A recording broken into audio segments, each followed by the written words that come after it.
Are we ready? Let's do it. John Doyle takes the political compass test. I've looked at some John Doyle videos before, and they were boring. But I want to make a library of stuff, including political compass stuff. So let's go. You're strapping yourself in. Strap in and strap up. All right, Jenny.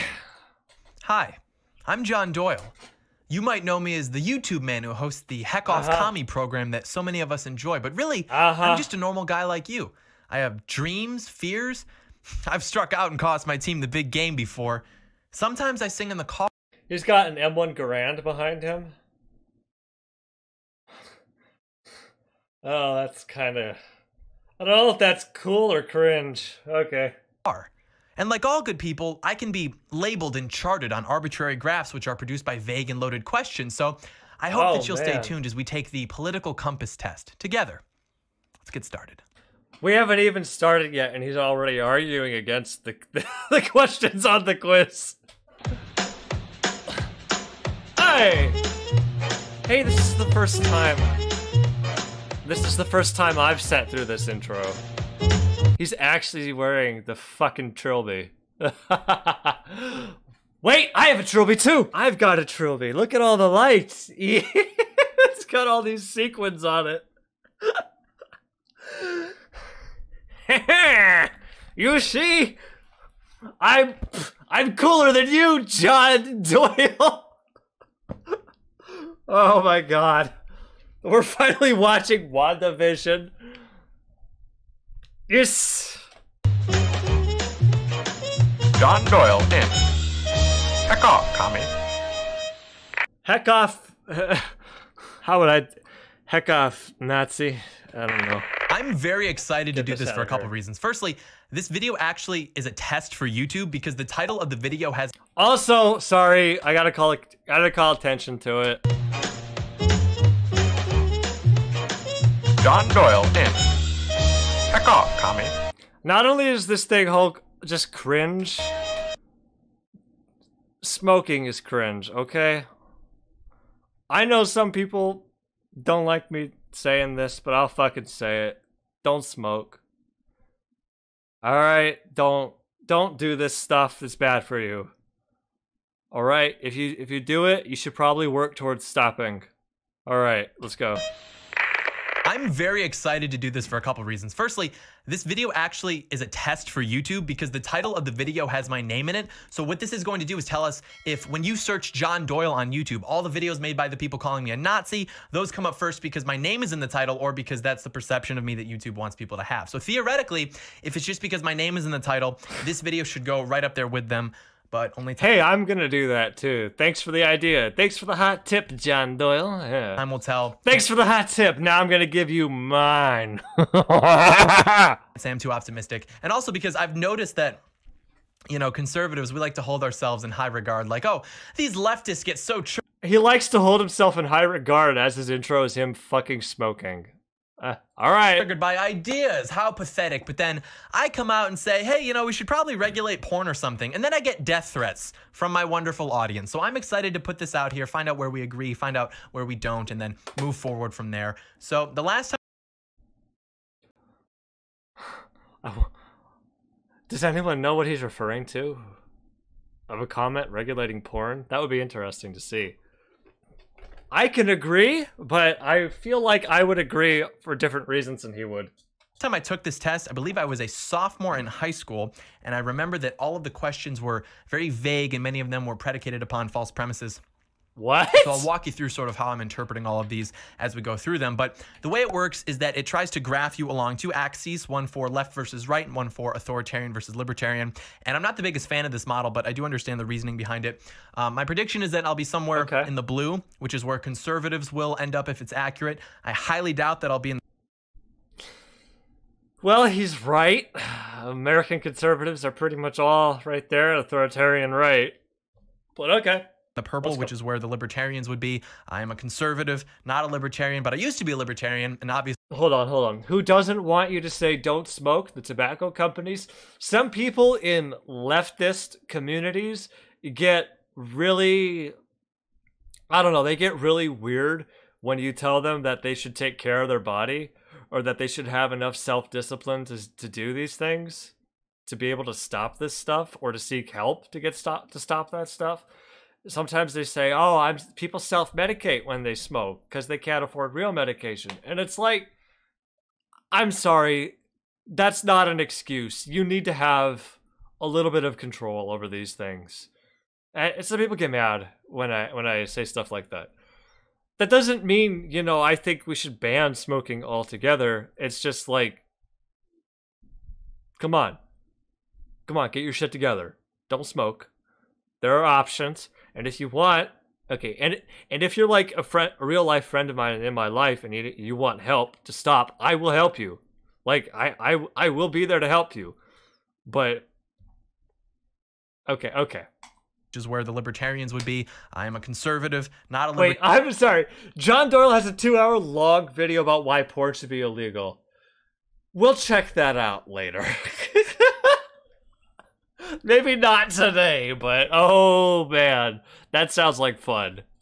I highly doubt that I'll be in the purple, which is where the libertarians would be. I am a conservative, not a libertarian, but I used to be a libertarian, and obviously there's some overlap, but I'll let you guys... Libertarian to fascist pipeline is real. ...be the arbiters of that, so we'll get to it. So the first question, if economic globalization is inevitable, it should primarily serve humanity rather than the interests of transnational corporations. This is kind of what I was talking about. I don't like the questions. I wish that they made them more explicit and specific. Like, I think that would make for a much more accurate test, but, not going to be... Okay, you know what? I can actually agree with that. Like, that first question can be worded differently and worded to be a little more accessible. I actually agree with that. This guy about it, like, I'll take the test. The first thing, economic globalization is not actually inevitable. It's often purported to be this inevitable consequence of societal evolution. It's the culmination of technological and industrial development, etc. This is just not the case. When we talk about modern economic globalization, that was the direct result of the deliberate creation of certain institutions and policies with specific agendas in mind. And like, we can weigh the pros and cons of that at a later time. But, I guess if the premise is like, if it's inevitable, if it's inevitable, it should primarily serve the interests of humans over transnational corporations. Well, he's right. That's also tricky because he's right. That is the premise. But I disagree. I think economic globalization is inevitable, kind of because if you're not willing to participate in trade with other countries nearby you or other countries around the world, then okay, you don't have to, but the other countries will participate in trade with each other, and they will become economic powerhouses, and you will be left behind. So, in that sense, if you want to be, if you want to have an edge in the marketplace and in the world, you kind of have to. You kind of have to participate in global economics. Okay, let's... Corporations are just like abstract legal entities. So human beings comprise corporations. Corporations are just people. So I don't think these two are mutually exclusive. As our friends on the left would say, it's not binary, but I guess that's why they say primarily. So yeah, okay, primarily I'd say that I agree with that, because what the fuck are you talking about? Humanity is in effect to serve the interests of corporations, because corporations can be extremely helpful to humanity, but to primarily serve the interests of corporations isn't necessarily to serve the interests of humanity. And people will respond to that by saying, oh, well, corporations can only benefit through voluntary transactions in the free markets. Yeah, I know who Milton Friedman is, but to serve the interests of corporations is like in isolation. That leads to things like monopolies. I mean, those are beneficial to corporations, like by definition. That's why you look at who lobbies for regulation. How many subs does this guy have? 300,000? All right. This is not... to crush small businesses. You look at who tries to use antitrust laws to break up justly earned market shares. It's businesses trying to serve their own interests. Like a business only has an incentive to make money. That can mean voluntary transactions where everyone's happy, or that can mean getting the population addicted to or dependent upon a product that only it sells, and then jacking up the prices. I'm using 480p. I thought his camera just sucked. His lighting kind of sucks here. Yeah. It's like those are both beneficial to corporations. Also, I'm sorry. Maybe I shouldn't complain, but I just noticed this gray shirt, gray wall. He kind of blends in. I'm wearing a white, kind of a gray shirt in front of a white wall, but can't just assume that businesses always have the best interests of people at heart. And so what we have to do is try to have a system that facilitates their success if it benefits people. And this would mean keeping big businesses, from lobbying for regulations that kill smaller competition. Basically, things like tremendous deregulation of different markets. But we also have to acknowledge the importance of not allowing certain things to be marketed. Like you're selling homemade hair conditioner made from pumpkin seed oil out of your house from an online store, which enables you to pay for your daughter's soccer season. Like, that's epic. Step aside, Uncle Sam. But you want to sell heroin in my neighborhood? You want to get my sons more interested in pornography than... When he said we shouldn't allow certain things to be marketed, like, I thought he was going to talk about decommodification. That would have been really based and cool, but that's not what he was going for. I have a feeling he doesn't even know what decommodification is. Bike rides so you can profit off ad revenue? Yeah, I don't think so. Not in my neighborhood, so... Wait, say that part. Pornography than bike rides? But you want to sell heroin in my neighborhood? You want to get my sons more interested in pornography than bike rides so you can profit off ad revenue? Yeah, I don't think so. Not in my neighborhood, so... That sounds pretty conspiratorial. I'll just say that I agree. Wouldn't it be great? Wouldn't it be great if we didn't have to overthink everything, if we could just answer the questions? But of course, we always have to overthink, but I'll try to be more expeditious. It's funny that he complained about the first question here being, like, kind of complex and inaccessible, and then he goes on, like... he gives all of that as an answer to it. Okay. I guess, you know, he is responding in kind, but yeah. Always support my country, whether it was right or wrong. True. Strongly agree. I'd always support my country. I love my country, and that doesn't mean I love the government of my country. The government of my country is dumb. They only know like 6 things, and at least 4 of them aren't even true. My country is you. It's my family, my forefathers, my land. This land was made for me and you. You know, we talk about supporting something. I believe that like literally means to support it, to do your best to prevent it from collapsing. Like if So he supports Joe Biden, right? Well, no, he did say he did draw a distinction between the government and the country. Oh, wow, how porn is destroying you and our country. It says I've partially watched this. I don't remember anything about this. Huh. Okay. Maybe I pulled it up on stream like a few weeks ago and skipped through it, and then I just forgot. I forget things. I forget things a lot, actually. My memory is so bad. How to stay optimistic about the future of the USA. Alright. Whatever. If your friend wanted you to go with them to a party in a dangerous neighborhood and you said no, you get a call from them. They're like, hey, you were right. They're playing Russian roulette with a Glock and a 6-sided die. Can you come get me? You might want to say, I told you so, but at the end of the day, you want what's best for your friend. So you go and you pick them up and you scold them after the fact, after they're no longer in danger. So the way I interpret this is like, yes, I'll always support my country in that I will always love my country and I will always do my best to keep her on the right track, basically. So, yes. Well, that's one way to interpret it. All right. No one chooses his or her country of birth, so it's foolish to be proud of it. Strongly disagree. That's like saying there's no reason to be proud of your parents. You didn't choose to be their child. Now, it would be weird and like pretty narcissistic to just be proud. What if your parents are serial killers, though? What, are you proud of them? I wouldn't be proud. If my parents were serial killers, I'd have some issues with that. I probably wouldn't want to be associated with them in any way. Out of your country exclusively or primarily because you were born there, but in my case, I happen to have been born. Her? Oh, that makes sense. He called America her because conservatives are constantly fucking this country. In a country that frankly is worth being proud of, more so than all other countries, I would say. But and get it because conservatives are like all kind of, because he's a guy. Yeah, okay, sorry. I happen to have been born in a country that frankly is worth being proud of, more so than all other countries, I would say. But that doesn't mean that other people shouldn't also be proud of their countries. I love it. I really do. Like when people are proud of their countries. Yeah, I'm so proud to live in North Korea. It brings me happiness to see like British people taking pride in Brexit, for example. I really like that. When did this? Oh no. April 2020. Man, that aged really poorly. Public opinion has turned against Brexit since then. A lot of people are like, this isn't what I voted for. It's exactly what they voted for. You know, unless your country sucks, then you probably shouldn't be proud of it, but, you know. Our race has many superior qualities compared with other races. This is interesting because they say our race, which implies that the author of this test and I are undoubtedly of the same race. And the only way to ensure... No, it's just you and your race. It's how much you agree with the statement, not necessarily the author. Don't think of you're not supposed to think of the test as having an author. It's supposed to be, I don't know, there's a term for it. It's supposed to be like detached. That would be to define race as the human race. And I do believe that the human race is superior to all other species because typically when we say the human race, we really mean the human species. And of course, I am team human every day, but I'm more inclined to think that this is the standard issue, are you a Nazi question, which I'm not, but also as a Christian, I disagree with the premise for we are all one in Jesus Christ. Only slightly disagree.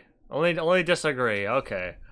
The enemy of my enemy is my friend. Disagree. If the enemy of your enemy were your friend, he'd explicitly be your friend. You know, oftentimes people can work together for a time, united by their dislike for something or someone. But if that relationship was conceived by your mutual dislike for whatever that thing is, what's to stop that relationship from dissolving or becoming hostile after that thing is taken care of? Like, the obvious example would be the United States and the Soviet Union.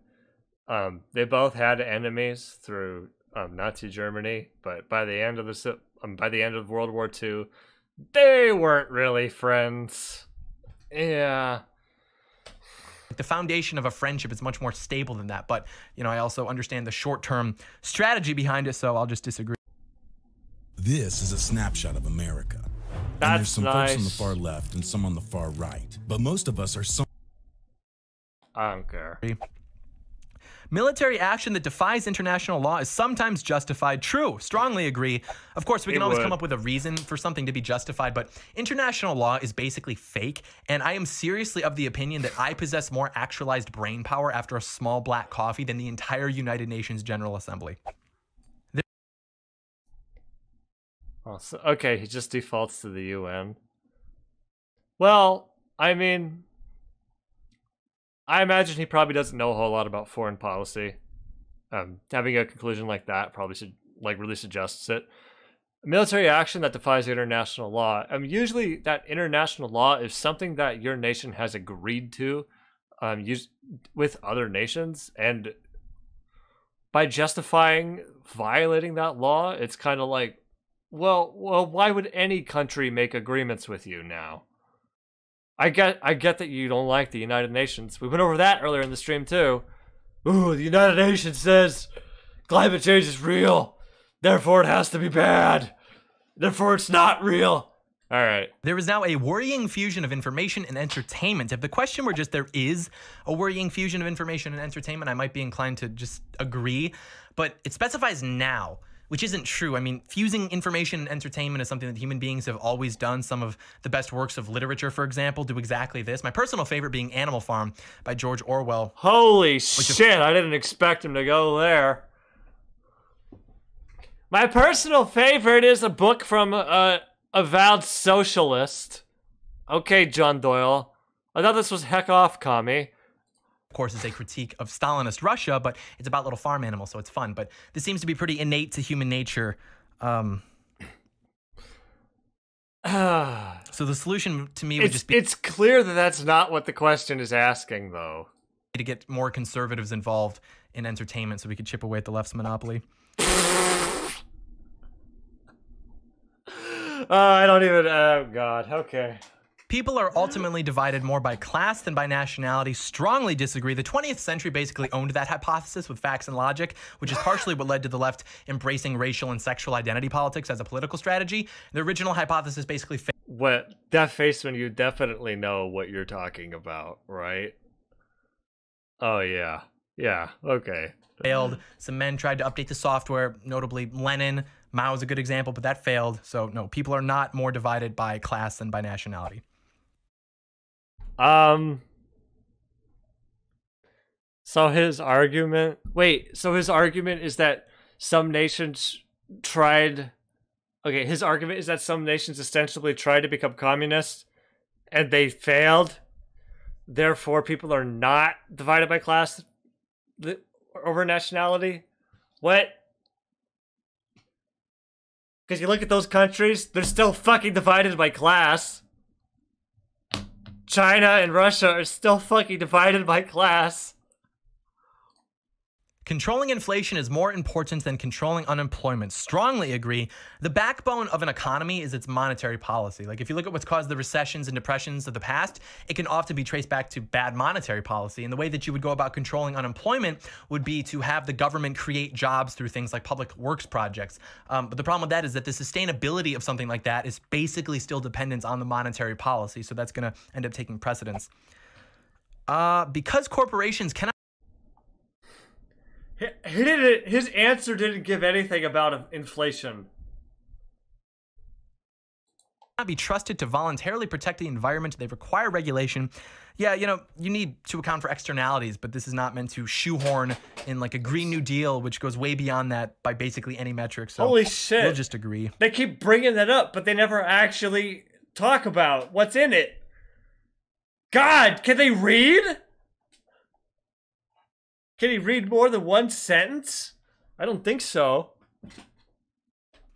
From each according to his ability to each according to his need is a fundamentally good idea. Yeah, I mean, it sure sounds like a good idea. When I think of an idea being good or bad, you got to think like, why does it even exist? And the ideas exist to solve problems. So because of that, the idea should be evaluated on how well it's actually going to solve that problem. The left doesn't do that. The left evaluates ideas based on how good they sound, like in a moral context. This particular idea sounds like a good idea, meaning it sounds like a virtuous idea, but it doesn't actually work in practice. And it cost us tens of millions of human lives to figure that out. But, you know, that's not quite enough for them yet, or so it would seem. He didn't even explain that this is a quote from Marx. He just kind of said that this was tried, but he didn't explain that at all. Man, you need to get better at your teaching skills, my dude. It's a sad reflection on society that something is... Also, like, oh, tens of millions? Okay, capitalism is definitely much worse. Don't... Basic as drinking water is now a bottled, branded consumer product. No, it's a sad reflection on society that people can like make statements like that as if they're like very insightful. Like, wow, that's deep, man. Why are we paying? No, it's just a question, man. For something that we can get for free. Let me just go get my funnel and my jug from my car, and we can just wait for 3 hours instead of going into the convenience store and paying 99 cents. Like, what else would it be? It's a resource. It's scarce. We need it. Like, why not sell it? You still buy your water from the government. Do you think that's what all of us should do? No, thank you. I don't want the fluoride stare. Okay, relax, relax.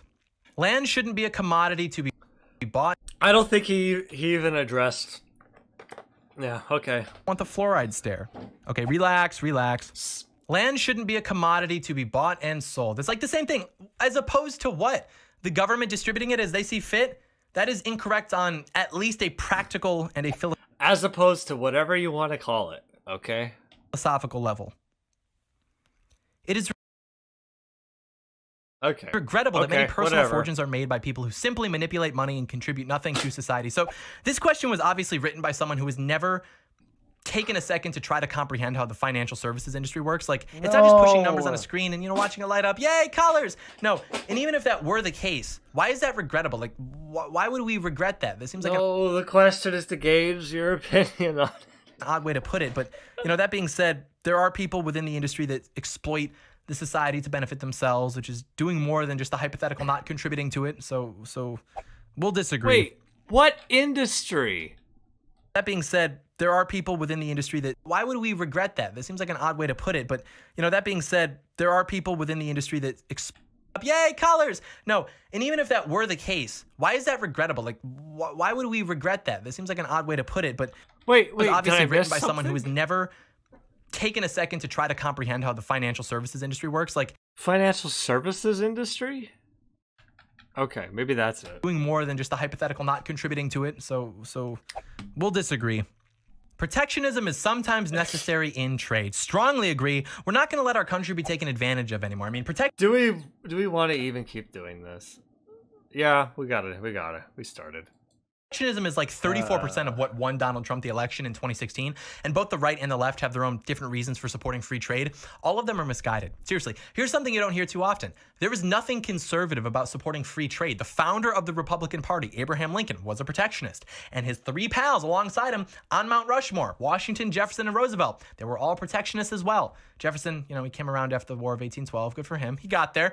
Alexander Hamilton, who was George Washington's treasurer and who sits nicely on the $10 bill, he was a protectionist.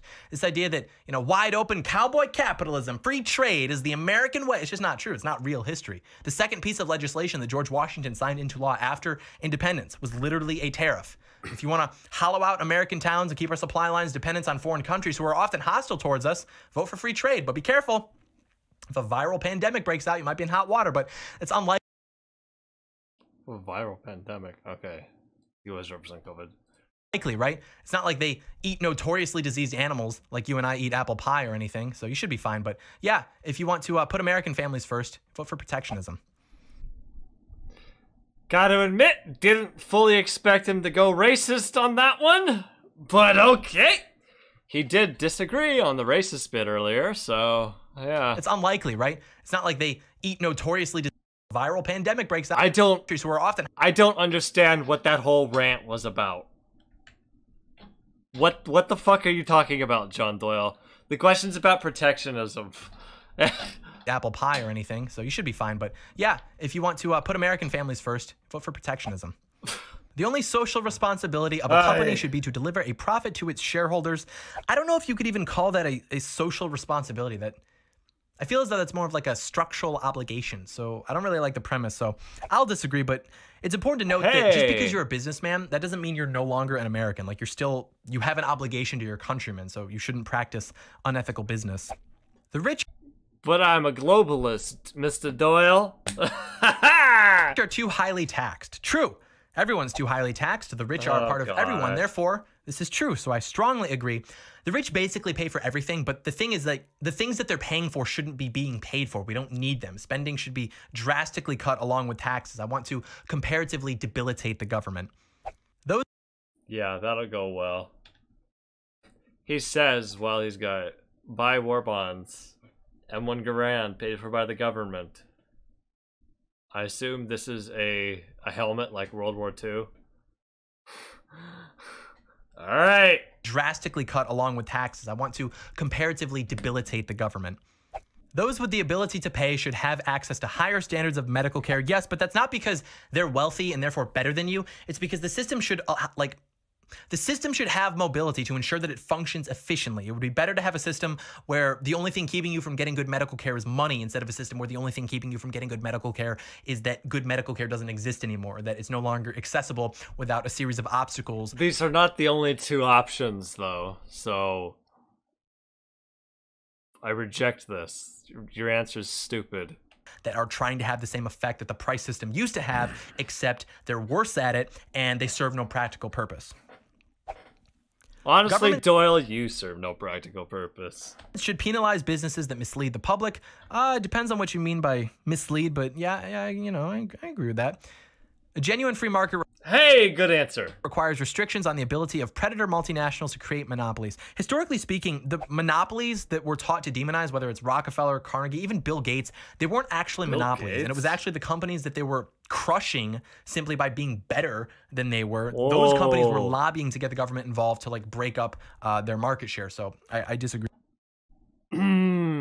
Better, or they've acquired so much market share and capital that they just kind of get a snowball effect going and they keep rolling, getting bigger and bigger and bigger, and nothing else even has any possible power or any hope of competing against them.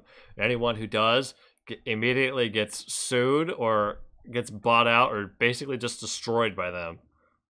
Agree with that. Yeah, okay. The freer the market, the freer the people. Generally true. I agree with that. But, obviously we have to have some regulation, right? Like, we don't want people selling harmful products. So, but the market would punish them for doing it. Okay, if my daughter eats a candy bar that turns out to cause blindness, I really could not care less if their second quarter looks iffy. I would prefer that she could see. Also, we don't want companies to easily profit off addiction. This is why we regulate tobacco, alcohol. This is why we should regulate pornography. Because if you're a slave to your desires, well, okay, I was with you up until the pornography. Don't touch my hentai. Are you really free? Of course not. But, when it comes to the general allocation of resources, the free market is, of course, second to none. So, yes. I bought you guys land in Scotland. Oh yeah, because land's a commodity in Scotland.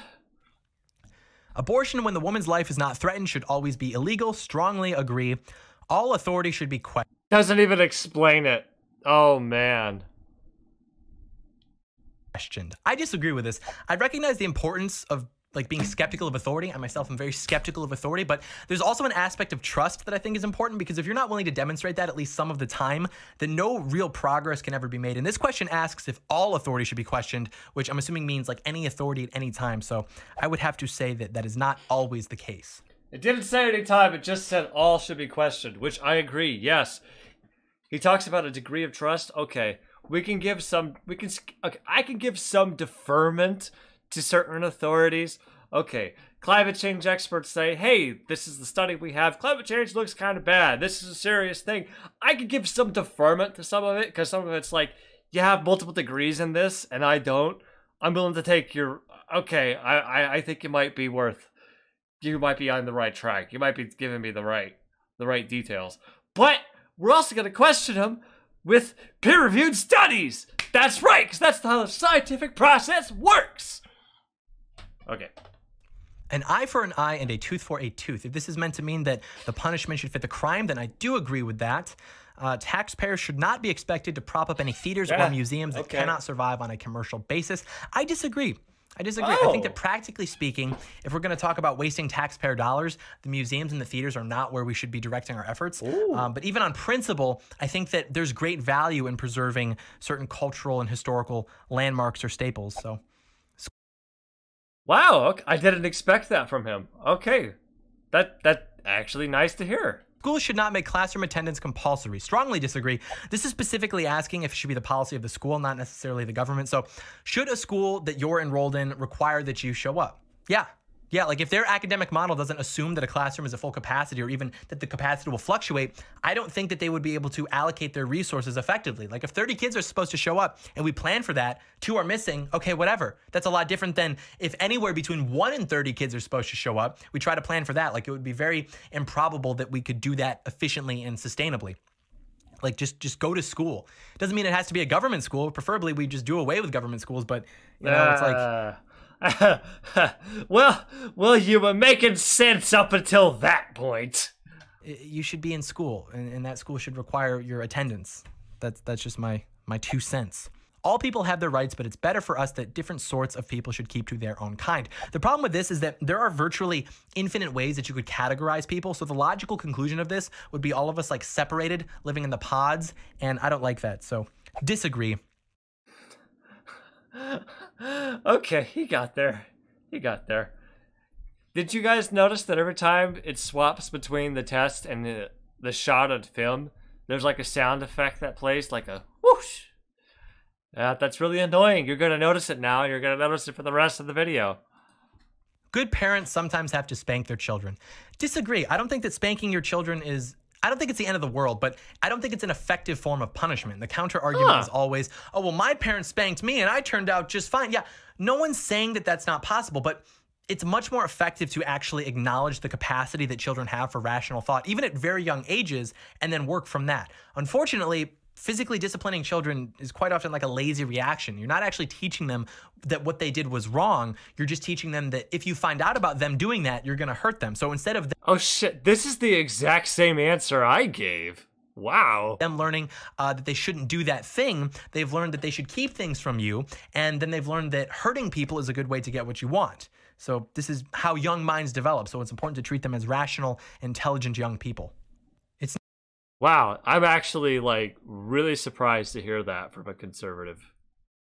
That's a bit of depth and nuance that they usually never show.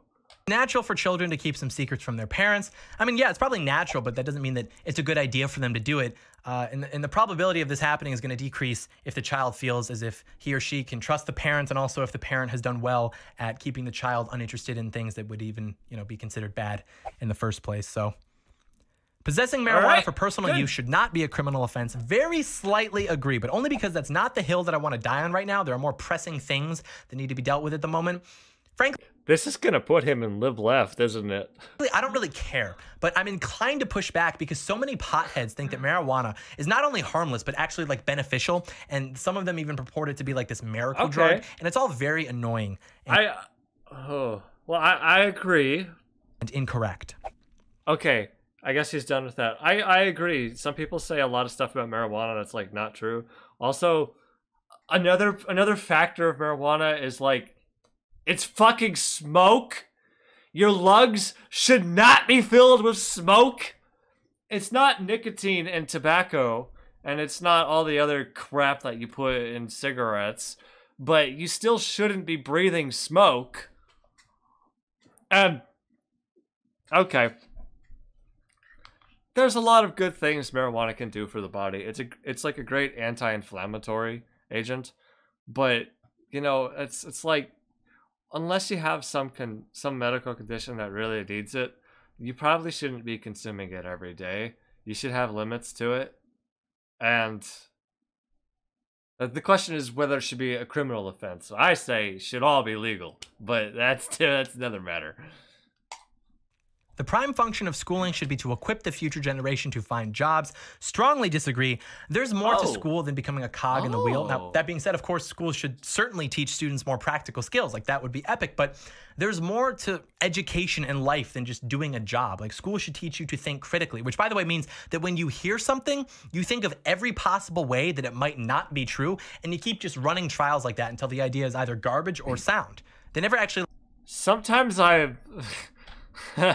Are we sure this guy's a conservative?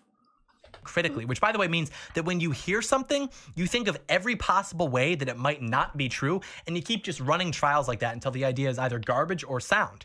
They never actually like teach you that in school. They say think critically, but they never actually tell you what that means. If school were just to help you get a job, then you wouldn't necessarily need things like that. You could just skate by through just learning how to snap electronics together or something. People with serious inheritable disabilities should not be allowed to... He is right. Schooling, even jobs, who cares about jobs? There's a lot of other factors that go into it. Like, yeah. I learned how to do statistics and like basic, how to write like a basic like research paper in high school. Thank you statistics, and thank you to my advanced science classes. And that benefited me a whole lot in college, in the college classes that I took. And some of the college classes I took, like part of the process was learning how to write that stuff, and I already knew how to do it. And it was really cool. And that's actually helped me even more because now I can recognize when other people don't know how to do it. And how their process is basically just finding something that they already agree with and going with that. When you're writing like a research thing, you're supposed to have a hypothesis and you're supposed to justify why you have the hypothesis. Like, I think this thing will happen. Here is why. I wish to test this and see if I can find evidence to support this hypothesis, or whether the evidence does not support it. I have to come up with a test that would determine whether or not this hypothesis is true. And many people, that process doesn't happen. To reproduce, strongly disagree. The most important thing for children to learn is to accept discipline. Answer. Strongly disagree. The most important thing for children to learn is to be moral and rational individuals. There are no savage and civilized peoples. Well, I'll little disagree. I don't. Discipline's important. Okay. Well, when I say discipline, I mean like self-discipline, self-control. Not like I'm gonna beat you. You don't do what I say. No. There are only different cultures. Strongly disagree. Some cultures suck, and if you disagree, you should throw a dart at a map of the world minus the West, then travel to wherever it sticks, and then write your HuffPo op-ed about why all cultures are equal. Those who That was pretty racist. Okay. Oh, I'm sorry. That one was. Oh boy. are able to work and refuse the opportunity should not expect society's support. True. You are not entitled to my labor. You have your own labor. If you choose not to use it, that's your fault. Laziness should not be rewarded. Wait. To work and refuse the opportunity should not expect society's support. True. You are not entitled to my labor. You have your own. You are not entitled to my labor? Well, it didn't necessarily say anything about labor. It just said society's support. And refuse the opportunity should not expect society's support. True. You are not entitled to my labor. You have your own labor. If you choose not to use it, that's your fault. Laziness should not be rewarded by becoming an occupation. When you are troubled, it's better. Work will set you free, I know. Better not to think about it, but to keep busy with more cheerful things. I disagree. I think that there's merit to thinking about whatever's troubling you. I mean, obviously, at some point you're going to have to move on, but you need to analyze it, learn from it, and go from there instead of just ignoring it and hoping that it goes away. First-generation immigrants can... This guy's answering stuff better than Andrew Clavin and Steven Crowder did. Never be fully integrated within their new country. Okay, well, it says never, which I don't think is true, so I'll have to disagree, but I do think that immigration policy should require likelihood of assimilation as a factor. This means a meritocracy. This means learning English. This means supporting our Constitution, because what we've been doing for the last few decades now is basically letting people pour across the border and expecting very little in terms of assimilation because it's offensive. And there's no such thing as American culture, just other cultures that exist in America. I don't think that has ever really been a factor regardless. That's ridiculous. What? Oh boy. At least that's what we've been told. Oh boy. What's good for the most successful corporations. Okay, fuck that. Here's what I'll say. Everyone should get a chance. You wanna come here to the United States? You know what? That's run away. You don't want to come to the United States, but like if you really wanna, that shows great initiative and effort on your part. You should be able to. You should be given an opportunity. Or at least that's what we've been told.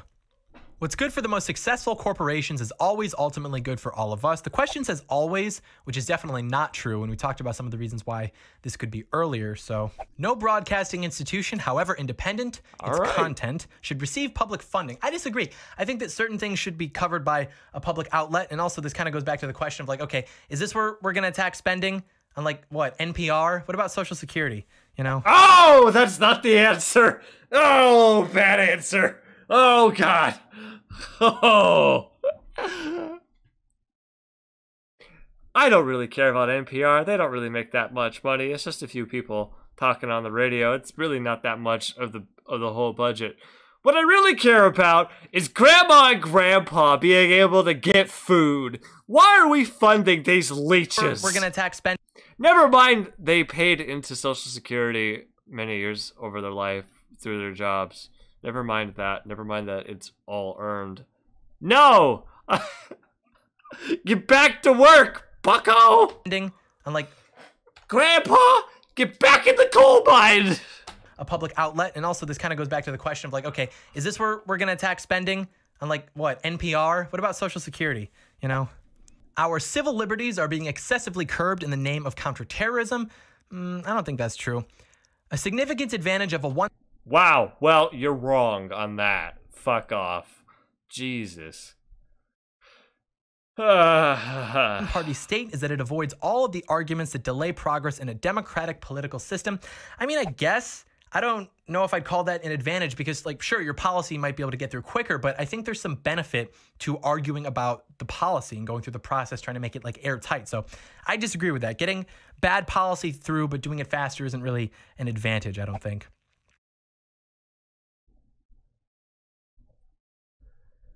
Okay, whatever. Although the electronic age makes official surveillance easier, only wrongdoers need to be worried. No, this is ridiculous. Whether you're guilty is irrelevant to the question of whether your rights can be violated. Okay, but you said earlier that you don't think our civil liberties are being curtailed. Well, what the fuck? That's kind of... that's contradictory, my guy. The death penalty should be an option for the most serious crimes. True. Justice for the victim of the crime, punishment for the perpetrator, deterrence for those considering crimes of similar caliber, even rehabilitation for the perpetrator. I think an argument could be made that your spirit is rehabilitated in your final moments.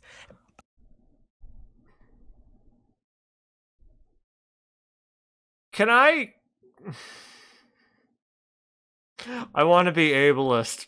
I want to call that really... That was stupid as shit. Look at that face. There we go. That's the thumbnail. That's the thumbnail. Let me print screen. Yeah. Well, your spirit is rehabilitated in the final moments. Wow. Wow. That's a new one. Let me open the paint and save that screen, that thumbnail there. 'Cause, wow. That one, that was something else, alright. Alright, we've saved the thumbnail. I hate lethal injection, though. I would bring back the firing squad, literally just because I think it's more dignified. I would much rather go out on my feet, dignified to... No. Nah, look, I can solve this for you. Just give me a few pills of Oxy, okay? You don't have to kill me. You don't have to kill you don't have to have people shooting me. It'll be easier on them, okay? That's posing than being strapped down and injected with the forever nap juice like an animal. I think it's disgusting, even for our most vile offenders, frankly. That's disgusting, but the death penalty itself is not. That's a take, alright. Forever nap juice, like... Okay. You know most important reason Taiwan #1? Is it because you have free speech? Right. In a civilized I don't fucking care. That was weird, but I don't care. Society, one must always have people above to be obeyed and people below to be commanded. Yes, that is one of the defining features of conservatism. We believe in hierarchy. Yeah, it's a defining feature of fascism. Oh. Well, you know, at least he's, like, telling us, you know? At least he's, like, open about it. Abstract art that doesn't represent anything should not be considered art at all. Absolutely true. Abstract art literally... Hey, you guys remember when I keep bringing it up on the other videos that this is, like, a great litmus test for fascist people? Abstract art. Because fascists just fucking hate abstract art. They hate it. They always do. Exists to have no purpose. Like, its purpose is that it doesn't have one. That's what it's trying to communicate. Like, of course it can be aesthetically pleasing, but that does not make it art. Abstract art literally exists to say that anything can be art because it's all subjective. Yeah. Which is why its popularity coincides with subjectivist culture, and it's also why it's so popular among these educated leftists on the coasts. Yeah. Okay, dude's probably a fascist. In criminal justice, punishment should be more important than rehabilitation. True, because justice for the victim is more important than rehabilitation for the criminal. I'm not... Okay, yeah, that tracks. Also because deterrence is important. It is a waste of time to try to rehabilitate some criminals. Yeah, if this is saying that some people simply cannot be rehabilitated, I agree with that. We know that to be true, actually. The business... Should we worth trying? Is it worth trying? I say it's always worth trying. You should always try. Now, some individuals may not be worth it. Some people likely have a higher rate of recidivism than others, but does that mean we should not try as a society to rehabilitate them? No. We always should. This person and the manufacturer are more important than the writer and the artist. Strongly disagree with that. How are we defining important? And oftentimes the writer and the artist can also be the business person and the manufacturer, right? So I wouldn't say that is true. That is very true. That they're more important. I think that they're all important in the roles that they play in the big picture. Mothers may have careers, but their first duty is to be... It's almost like we live in a society. In the big picture. Mothers may have careers, but their first duty is to be homemakers. True. Mothers, we love you. We cherish you. You don't have the hardest job in the world, but you do have the most important job in the world by far. Without you, nothing else matters. I mean, fathers are not mothers, and fathers are extremely important, which is something that we talk about quite often on this channel. But at the end of the day, no society can survive without mothers raising children. Chesterton had a great way of explaining it. Basically, that feminism has convinced women that it's oppressive to serve their families, but it's actually empowering to serve their bosses. This idea that it's empowering to outsource the nurturing of your child to someone else while you go punch numbers into an Excel file. Like, come on, give me a break. A mother's first duty is to her family, just as a father's first duty is to his family. But the job descriptions are different. And pretending that they aren't has made us into a depressed, lonely country with no family structure, basically begging for the Chinese to come conquer us. Oh man, does everything come back to be fucking racist? Life would be meaningless without mommy milkers. You people. Oh my god. That was ridiculous. Having strong gender roles in a regimented family structure like that. That's no, my friend. So what does he, I guess he's against gay people adopting too. Yeah, there's no data to suggest. There's no data saying that people need to have mothers like that. It's usually just having the finances of two parents, at least in our current society, current economic system. That's what's good enough. But mothers may have careers, but their first duty is to be homemakers. Okay. So, multinational companies are unethically exploiting the plant genetic resources. I could see why that person earlier didn't want to do John Doyle. Oh my god, this is 30 minutes. Of developing countries. I am suspect of their use of unethically and exploiting, so I disagree with that. Making peace with the establishment is an important aspect of maturity. I generally agree with that. Of course, it depends on which establishment you're talking about, but I do think that it's important to accept that some things just are certain ways, and it's best to try to live your life in accordance with that instead of just fighting against it. A great example would be your gender. Astrology accurately Okay, here's a better example of it. You said the left owns like media. Nah, man, just be at peace with it, man. Just fucking accept it like the cuck you are. The left doesn't actually own the media. You're just not allowed to scream racial slurs in the Arby's anymore. But you need to accept it. You need to come to terms with it. That's an important mark of maturity. Explains many things. No, and the people that believe this stuff have given me the most headaches per capita of any group of people. You cannot be more. He didn't explain anything else. I agree. Well, I haven't gotten more headaches than anything else, but yeah. Moral without being religious. True, you cannot be moral without being religious. You could be moral by happenstance, but without any grounding, it would have no significance. For example, to be a moral person in the United States. Wait. Okay, but the counter argument to that from someone like me would be to say that your religion has no grounding. So, good job. Because some people, okay, I've been trying not to phrase it like this, but to some people, a lot of religion is just believing in a magical sky god, a magical sky daddy, literally not grounded because it's in the sky. Okay, haha, didn't expect a pun on that one, did you? Go back 50 years because the standards have changed because of the decline in religion.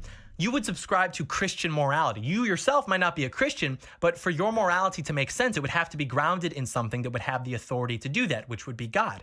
Or you could be a consequentialist and you care about the consequences of your actions, and that's pretty much it. That's all you really need.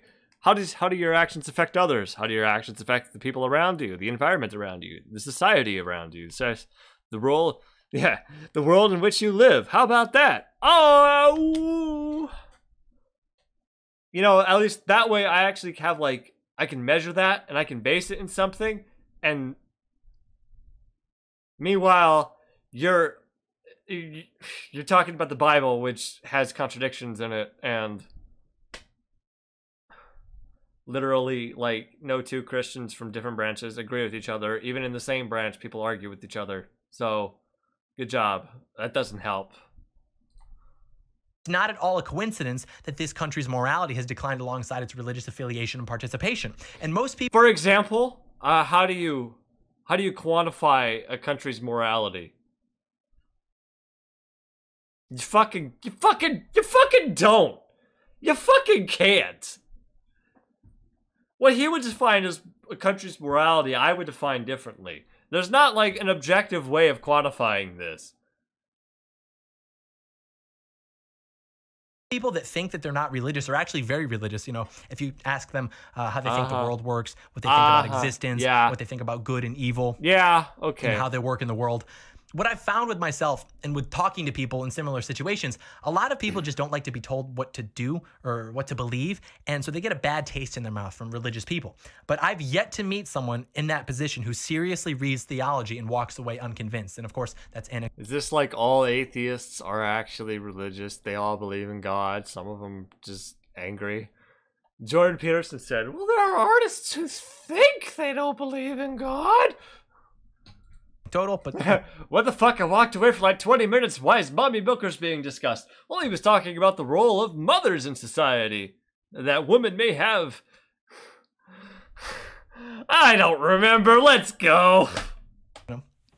To be moral means to be in alignment with what is good. And the only being that would have the authority to decide that for all of humanity would be their creator, which is God. Anything else? Well, what is good is a subjective thing, and there is no God, so it's all subjective. Hey, there's your answer. Is subjective and does not work.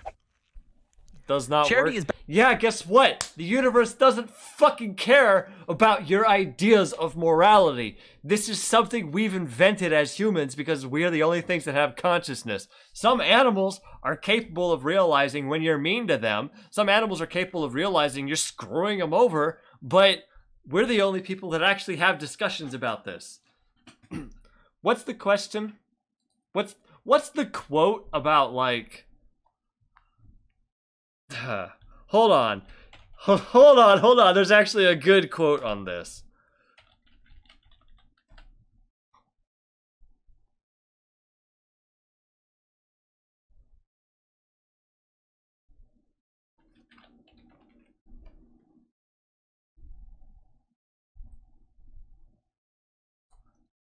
I don't remember the quote. It was from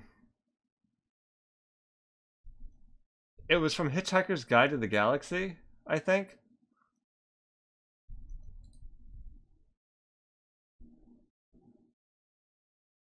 Maybe I'm wrong. I don't remember. All right, whatever. Well, I'll just keep going on the video. Or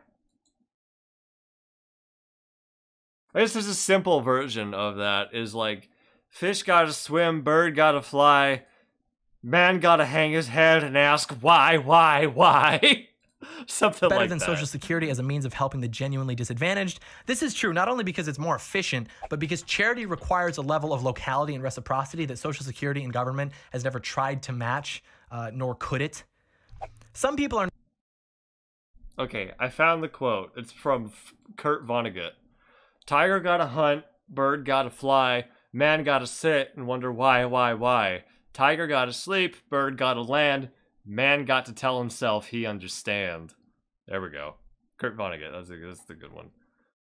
Okay, he's wrong about charity, saying charity works better than Social Security, is just kind of shrugging and saying, hey, maybe someone will take care of this out of the kindness of their hearts, which is bullshit. Have you guys seen the channel Cart Narcs? Nobody fucking does this out of the kindness of their hearts. Some people are a little empathetic and they return the carts to their corrals because they're like, yeah, someone's got to do this. Someone else has got to drive in the parking lot. But a lot of people are like, I'm going to leave my cart here because I don't fucking care. It's not illegal. I'm not being forced to do it, so I'm not going to do it. And people litter because fuck it. Yeah. So, no, charity is just shrugging your shoulders and saying, maybe someone will, out of the kindness of their hearts, take care of this. Social Security works much better because people pay into it and then it pays back to them. It's a good system. It works. Okay. naturally unlucky. Yeah, you know, I guess that's true. You could be not born in America. It is important. Wrong. I live in America. I'm very unlucky. Get me out. Get me out. Get me out! That my child's school instills religious values. Very true. This gets back to the same thing. Like, people are so afraid of their children being taught the Bible in school, despite that it's literally the most influential book in the history of the world. What a fucking cuck, dude. For the greatest society in the history of the world. It's like, why are you okay with your children? I'm not okay with my kids being forcibly converted to Christianity, okay? Fuck you, John Doyle. Being taught the books of Marx and Freud, but not the books of John or Matthew. Why are you the most influential book in the history of the world? It provides the foundation for the greatest society in the history of the world. It's like, why are you okay with your children being taught the books of Marx and Freud, but not? We didn't go over Marx and Freud in school. Also, I only learned about Freud like in college, and Marx. No school in the United States fucking teaches Karl Marx. They talk about communism a little bit, maybe the history of the Soviet Union, maybe the history of the Cold War. No school fucking goes over the communist literature. This is one of the things that kind of woke me up and say, hey, this is kind of bullshit. You know, these schools tell us communism is bad. I remember seeing like these fucking propaganda cartoons about communism being this horrible evil thing, and capitalism is so great and moral and so upstanding, and everyone gets their own fair share, and then we learn, and it's all a meritocracy, and then I get older and then I'm like, hey, wait a minute, if capitalism is so good and communism is so bad, why is it we never actually read any of the literature or actually went over any of this stuff in school? Shouldn't the argument kind of stand on its own, and we should be able to, if we read it anyway, like, shouldn't the argument stand on its own? That makes sense, right? And then you start reading it, and you start reading a bit more, and it's like, yeah, it's because capitalism has a whole lot of dark shit behind it, and they don't want you to look too closely at what's going on behind the scenes. Because then you might realize, hey, everything is wrong from the ground up. That doesn't mean we have to make a Soviet nation. That doesn't mean we have to do a big communist revolution. Doesn't mean we have to do any of that. It's just that if you read a little bit of Karl Marx and then actually think about it, you begin to start questioning a lot of things. You begin to have you develop the tools in your brain to have a method of analysis to start analyzing the capitalist structures and the power structures of which and the society with which we live, and they don't want us doing that. I'm sorry, I forgot what we were talking about. Not the books of John or Matthew. Like, they're going to be taught religion in schools regardless, but it'll just be self-worship. Oh, you're perfect. Just how you are. You can be any gender that you'd like. You know, if that's okay with you. I didn't even learn the concept of gender and sex being different until college. And I had to specifically take an LGBT studies class to learn that. I knew, yeah, okay. Freud was like late high school and uni. Marx isn't even a concept in school. Didn't you take psychology though? I never took psychology, so maybe that's just like a, you know, like an elective thing. Yeah, I don't even remember what I took in school. what I took in high school. I took oh geez, I did net sports. I remember that. All right, what's up? Good luck. I did culinary Kids arts, aren't coming to my kid's birthday party. We were going to go bowling too. So now your kid doesn't get to sign my kid's bowling pin souvenir, nor does he get to enjoy 2 slices of pepperoni pizza and 8 ounces of watered down Pepsi because you decided to raise a little Marxist. See, I went on my own tangent there, but I think that made sense. I don't understand what he's talking about. There goes your #1 dad mug. Okay. Sex outside marriage is usually immoral. True. I think mine was more fun. A same-sex couple in a stable, loving relationship. No, that's it? It's just true? Hey, okay, well, if you're not going to say anything else, I guess I can. He's wrong. Have all the premarital sex you want. Just be sure to use protection and be responsible. And always have consent. Okay. if consent's involved and it's not dubious, yeah, it's moral. It's perfectly moral. It's fine.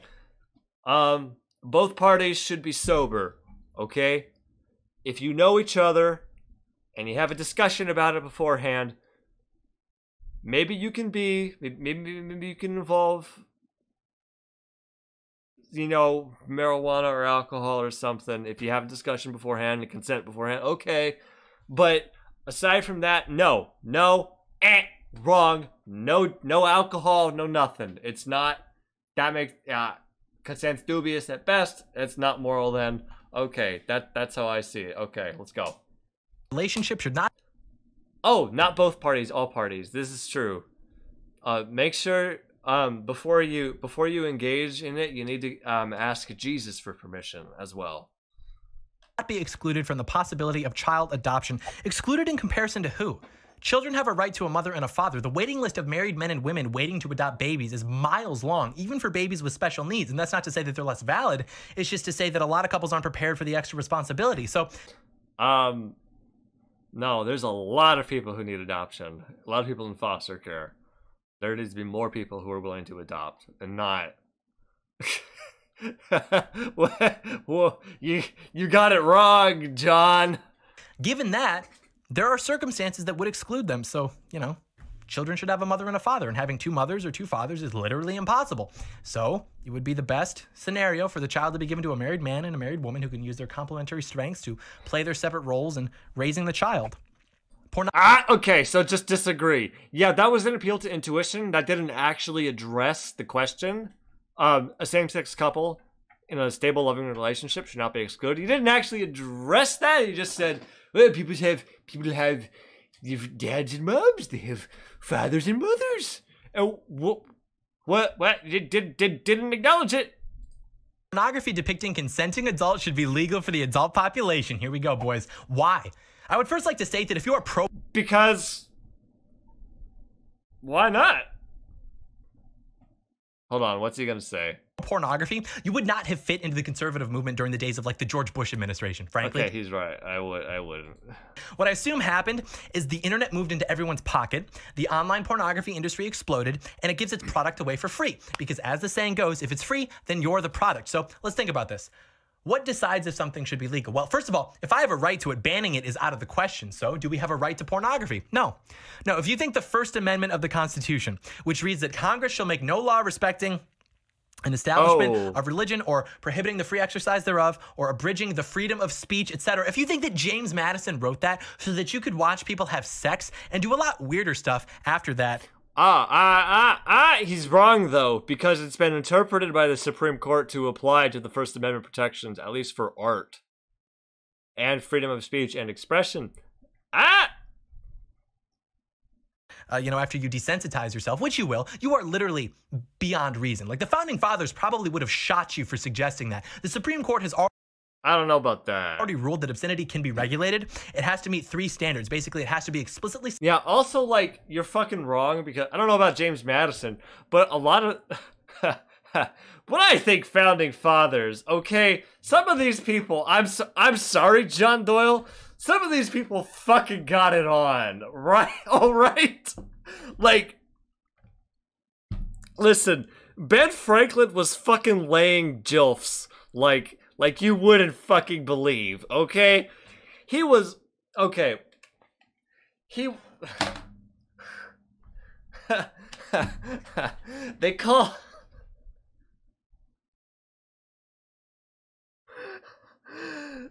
him Exxon Mobil because he's laying oil pipe. He's laying pipe. Sexual, such as, you know, people having sex on camera. It has to portray that in a patently offensive manner, and it has to lack serious literary, artistic, political, or scientific value. And the argument I always hear, well, but what happens if the left gets power and decides that conservatives are obscene with their beliefs and then they censor us? Okay, do you understand that in order to do that, as outlined by the Supreme Court, they would have to prove to an average person that conservative beliefs meet all 3 prongs for the definition of obscene, which means they would have to prove that conservative beliefs are designed to make people horny. Do you understand how... This is a wild tangent. Absolutely drained of intelligence that idea is. Like, Do you know how stupid that is? You don't actually believe that. You don't. Like, you want to believe that because you think it's cool to say that, oh yeah, government's always bad no matter what. It makes it really easy for you to be involved in politics because your answer is always just, oh, government's bad. And you get to feel like, you really know something. Yeah, you know something that we don't. Okay, so John Doyle, there's a picture. Okay, I guess I don't know if I can show it on stream. So my most recent upload on Instagram is like me in my underwear. Yeah, here we go. Is this obscene, John Doyle? Does this make you uncomfortable? I bet it does. Okay, is that illegal? Probably. Look at that face. He's disgusted. Well, what do you think? What do you think, John? This is why I'm not a libertarian. You want to know what did it? I noticed that I was consciously trying to rework my beliefs because I thought that, oh, it'd be cool to be a libertarian. Yeah, government's bad. I'm smarter than all the people who think government should exist for things. But then I realized libertarianism only details in abstractions. Like the focal point of libertarian philosophy is the non-aggression principle. Do whatever you want, long as you're not using force against your neighbor or imposing your will on other people. Like that's why they think people should be able to own recreational nukes. Like, okay, what if someone uses one? Well, that would be a violation of the NAP. Okay, well, what if they do it anyway? Well, they wouldn't because that would be a violation of the NAP. And then this goes back and forth eternally until we're all dead. Same thing with pornography. You don't have a right to it. We know that. Pornography is a violation of the NAP. That's a great one. We know that it's one of the biggest causes of divorce in this country. We know that it's prematurely sexualizing children. They're being exposed to it at age 11 on average, which means half of them are younger when they're first exposed to it. We know that prematurely sexualizing children causes an increased likelihood of depression, anxiety. John, it sounds like you have some issues. Oh boy. Dangerous behavior, relationship problems. It drains motivation from men. It makes them depressed. They're all addicted to it. Okay, that's what I've got. And then you want to tell me that none of that matters because what? Because 100%. I'd like to see this guy's search history. 100%. There's some wild shit in there. We're talking like I don't even know. My brain doesn't go there. You don't have a right. Like, it does nothing positive for you. No one's saying you can't That's not true. It does nothing positive for you. That's not true. It masturbate. Like, have a heyday, dude. But like, okay, does nothing positive for you. Does art do anything positive for you? Do videos do? Do YouTube videos? Do pictures? You look at a picture of a pretty sunset. Does that do anything to you? Does it? It probably does for some people. Come on. Come on. This is an asinine fucking argument. You won't do it without porn because you're addicted to the dopamine. I mean, libertarianism says you're addicted. I've said this before. He says you're addicted to the dopamine. I've said that a lot of conservative media is just people getting addicted to dopamine. It's just someone saying, yeah, here's what you want to hear. Here's what you already believe. You're right. You don't need to think anything else. And their brain's like, oh, yeah, I'm right. That's a sweet dopamine hit because I'm right. And then they get addicted to it and they keep watching cucks like John Doyle. This is all okay. It's because it's better than the government doing something. Why? No one cares to answer. Because all that matters is that the government's always bad. Why? Don't touch my hentai. Okay? No. No, better yet, John Doyle. I got an idea. You know what? I just fucking dropped my gun already. You know what, John Doyle? You want to take my hentai? Come and take it. I'm fucking ready for you. The only way that you're going to get the culture off pornography when it's addicted to it is like to make it go away. So that's what should be done. And if you think otherwise, though it's inarguably a terrible thing for society. You tried, I guarantee you, okay? If you try to make it illegal in the United States, there will be riots, okay? Like, of all the laws you could pass, I feel like this is like one of the worst things you could ban immediately. And it's like there will be people like burning government buildings the day of across the nation.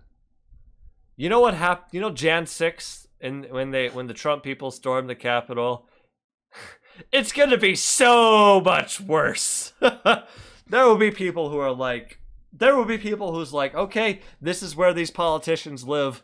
We're going to get 100 people and go and burn their house down all across the nation for everyone who voted for it. I guarantee you that will happen the day of if you try to ban pornography. Okay. I would imagine that it's because you're selfish, because you're trying to feed your own addiction at the expense of children and families, and I hate that. Children and families, I hate that. Think of the children. Children shouldn't be in porn. That's why it should be regulated. Hey! Easy. What goes on in a private bedroom between consenting adults is no business of the state. I mean, it depends on what's going on. Like, if there's abuse going on, then it probably is. So I don't know if I'd say it's... Consenting adults! You absolute doorknob! No business, but it's definitely not the role of the state to try to catch you cheating on your wife or... I will be the Al Capone of porn if it disappears. I'd probably get into it too. I'm not gonna lie. Something like that. No one can feel naturally homosexual. I disagree with that. This doesn't negate the environmental factors that can influence the manifestation of it. Scientists have basically failed at establishing a gay gene, but there are things like prenatal hormone exposure that play a role. But ultimately, regardless of the cause of homosexuality, it still feels natural to the person, even if its manifestation wasn't. So, okay, I guess that's not such a bad take. These days, openness about sex has gone. I thought he was gonna say like, nah, I feel it all the time. Person, even if its manifestation wasn't. So these days, openness about sex has gone too far. I wonder what I will say. All right, let's see where I ended up. Can I get a drum roll? He just said strongly agree. Yeah. Bing bong t-shirt. So that woman in the intro, is that his wife? Are they married, or is she like just some actress he hired off of Craigslist? Because the way he talks about porn and sex kind of makes me feel like he's not getting any. I don't know. I mean, I don't mean to make fun of people for that, because like that's like a regular thing for a lot of guys. It's just some people pathologize it and take it to a really weird place, and I'm getting that vibe from John Doyle.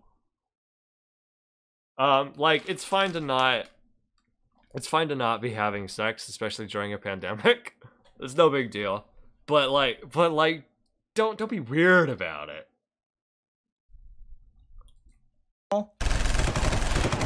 Yeah, okay, that's about what I expected. It's funny because everyone... Oh, wow.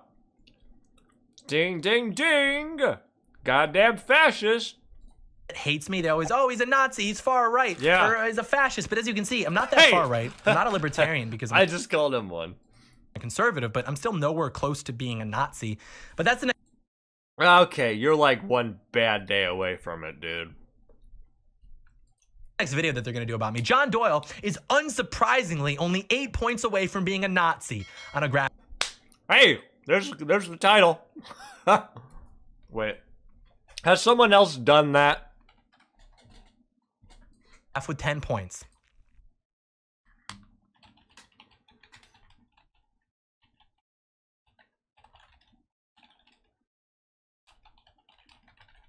Hold on, let me look. Well, I don't see any. Okay, well, that's the title. Thanks, John Doyle. Oh, well. This was fun. It was very epic. Joe Biden actually just attacked you. Oh, that's it? Okay, thanks, John Doyle. Thanks for giving me the title that saves me a lot of work. Thank you. Bye-bye.